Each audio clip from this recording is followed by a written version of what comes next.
friends, welcome to Madras Samayal. இன்னைக்கு நம்ம Madras Samayalல coconut ice எப்படி பண்றதுன்னு பார்க்கலாம்.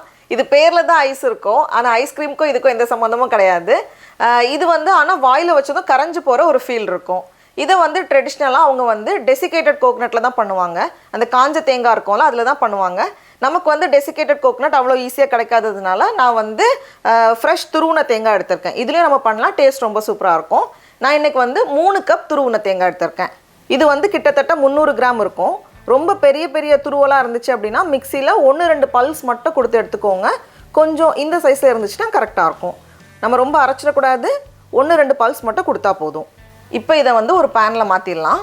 ஸ்டவ்வை வந்து மிதமான சூடுல வச்சிட்டு ஒரு 4 ல இருந்து 5 நிமிஷம் போல நம்ம லைட்டா ரோஸ்ட் பண்ணனும். கலர் மாறிட கூடாது. கம்மியான சூடே போதும். இப்போ பார்த்தோம் அப்படினா ரொம்ப ஈரப்பதம் இல்ல. இந்த ஸ்டேஜ் வந்து கரெக்ட்டா இருக்கும். இத வந்து நம்ம ஒரு பிளேட்ல மாத்தி வச்சிடலாம். அடுத்து நம்ம வந்து சர்க்கரை சேர்க்கணும். 3 கப் துருவுன தேங்காய்க்கு 2 கப் சர்க்கரை எடுத்துர்க்கேன். ஒருவேளை உங்களுக்கு வந்து கொஞ்சம் கம்மியா போதும் அப்படினா 1.25 கப் சர்க்கரை வந்து நம்ம சேர்த்துக்கலாம்.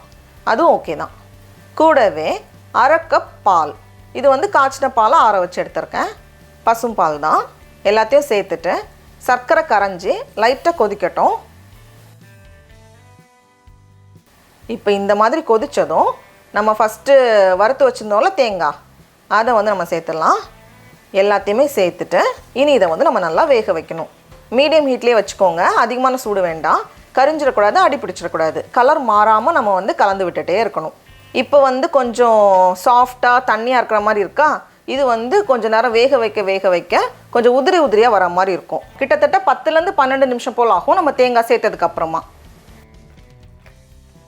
இப்போ பார்த்தோம் அப்படின்னா ஓரளவுக்கு ஃபஸ்ட்டு வந்து கொஞ்சம் நிறைய தண்ணியாக இருந்துச்சு. இப்போ வந்து ஓரளவுக்கு கெட்டியாக ஆரம்பிச்சிருக்கு. இன்னும் கொஞ்சம் நேரம் கூட ஆகும். அந்த தண்ணியெல்லாம் போகணும். இப்போ பார்க்குறப்போ பாருங்கள் நல்லாவே கெட்டியாக வந்திருக்கு. கொஞ்சம் உதிரியாக கொஞ்சம் கெட்டியாக வந்திருக்கு. இன்னும் கொஞ்சம் தான் தண்ணி இருக்குது. இந்த ஸ்டேஜில் நமக்கு தேவைப்பட்டால் கொஞ்சம் ஏலக்காய் தூள் சேர்த்துக்கலாம் நல்ல வாசனைக்காக. நான் வந்து தேங்காய் ஃப்ளேவரில் இருக்கணுங்கிறதுக்காக நான் வந்து ஏலக்காய் தூள் சேர்க்கலை. நம்ம வந்து சேர்க்குறதுனாலும் சேர்த்துக்கலாம். சேர்த்துட்டு நம்ம நல்லா கலந்து விட்டுடலாம். இப்போ பார்த்தோம் அப்படின்னா நல்லாவே ரெடியாகிருக்கு. அந்த ஓரங்கள்லாம் வந்து கொஞ்சம் கிறிஸ்டலைஸ் ஆக ஆரம்பிச்சிருக்கு. இப்போ நம்ம இப்படி பார்த்தோம் அப்படின்னா கொஞ்சம் வெள்ளையாக படிய ஆரம்பிச்சிருக்குல்ல, இந்த ஸ்டேஜ் வரணும். அப்போ தான் வந்து நல்லா திக்காக பர்ஃபி மாதிரி இருக்கும். இல்லைனா வந்து ரொம்ப சாஃப்டாக இருக்கிற மாதிரி இருக்கும். பார்த்தோம் அப்படின்னா கரெக்டாக வந்திருக்கு. தண்ணியாகவும் இல்லை, எல்லாமே சேர்ந்து வந்திருக்கு. ரெடியாக இருக்குது. இப்போ நம்ம ஸ்டவ் ஆஃப் பண்ணிவிட்டு இதை வந்து நான் 2ஆக பிரிக்க போகிறேன். ஃபஸ்ட்டு வந்து ஒரு பாதியை வந்து நான் ஒரு ட்ரேயில் மாற்றுறேன். கீழே வந்து பட்டர் பேப்பர் வச்சுருக்கேன். அப்போ தான் நமக்கு கொஞ்சம் எடுக்கிறதுக்கு ஈஸியாக இருக்கும். வச்சுட்டு இதை லைட்டாக லெவல் பண்ணி வச்சிடலாம். இந்த மாதிரி நல்லா லெவல் பண்ணதுக்கப்புறமா மீதி இருக்குல்ல அந்த பாதியில் வந்து கொஞ்சம் ஃபுட் கலர் சேர்க்க போகிறேன். Pink colour. நமக்கு வந்து இது ஆப்ஷனல் தான். என்ன கலர் வேணாலும் சேர்த்துக்கலாம். நமக்கு வந்து ரோஸ் எசன்ஸ் வேணுன்னா அது கூட நம்ம சேர்த்துக்கலாம். ஒரு 5-6 சொட்டு போல் ரோஸ் எசன்ஸ் சேர்க்குறதுனால ஓகே தான். அப்போ வந்து இன்னும் நல்லா வாசனையாக இருக்கும். கலந்துட்டு மறுபடியும் இதையும் வந்து அது மேலே வச்சுட்டு நம்ம லெவல் பண்ணிட்டோம் அப்படின்னா ரெடி ஆகிரும். இது வந்து ஆறுனதும் செட் ஆகிரும். ஏன்னா கரெக்டான ஸ்டேஜில் நம்ம ஆஃப் பண்ணியிருக்கோம்.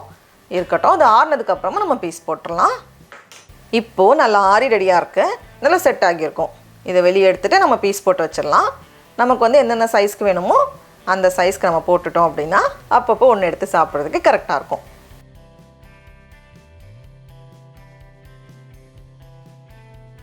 டடா, நம்மளோட சூப்பரான ஸ்வீட் ரெடியாக இருக்குது. இப்போ இதை நம்ம டேஸ்ட் பண்ணி பார்க்கலாமா?